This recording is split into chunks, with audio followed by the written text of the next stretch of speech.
अस्सलाम वालेकुम। एस्टेक्टोमी एक ऐसा सर्जिकल प्रोसीजर है जिसमें यूट्रस यानी बच्चादानी को बॉडी से रिमूव किया जाता है।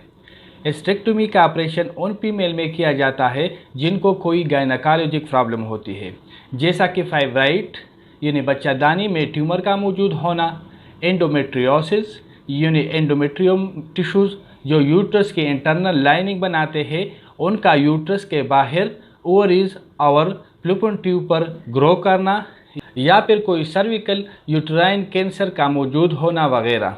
इन कंडीशन को ट्रीट करने के लिए हिस्टेक्टोमी का ऑपरेशन किया जाता है। लेकिन याद रहे, हिस्टेक्टोमी के बाद फीमेल मां बनने के काबिल नहीं रहती और इसका मेंस्ट्रुअल साइकिल स्टॉप हो जाता है।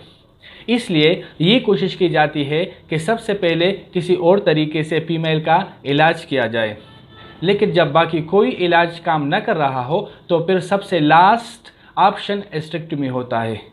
तो चलिए मैं बताता हूँ कि हिस्टेक्टोमी का ऑपरेशन कैसे किया जाता है। सबसे पहले मरीज़ को एनेस्थीसिया दिया जाता है जिससे मरीज़ बेहोश हो जाता है। इसके बाद मरीज़ के पेट को काटकर या लेप्रोस्कोप के ज़रिए इन्फेक्टेड एरिया को काटकर सर्जिकली रिमूव किया जाता है।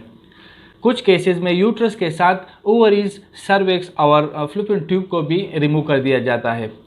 लेप्रोस्कोपिक हिस्टेक्टोमी में मरीज़ के पेट में छोटा सा सुराख किया जाता है। इसके बाद इस सुराख से पेट में हवा भर दी जाती है ताकि पेट फूल जाए और अंदर के अज़ा आसानी से दिखाई देने लगे। उस सुराख के रास्ते पेट में लाइट वाला कैमरा भेजा जाता है जिसकी मदद से स्क्रीन पर अंदरूनी अज़ा को देखा जा सकता है।